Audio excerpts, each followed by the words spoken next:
Dit is die agterste kar gaan, dan moet jy sien, dan kom al die broers oor, dan gaan die jaagduivels verby. Maar hulle sê dan vir jou dankie. Daai dag sê hy een, sy sê, daai oom met die maniere nie, Eva kom.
Volgens die GPS is 'n bietjie korter, maar ek weet nie hoeveel korter nie.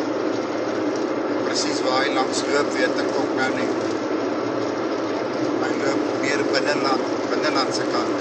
Hulle wys hom as 'n tolpad. En toe sê ek, toe tolpaaie afval, vat hy vir my by onderste punt. Dus nou is hy die N2. So ek kan nou nie verstaan wat sy pad is daai nie, want daar het ook opbeduie.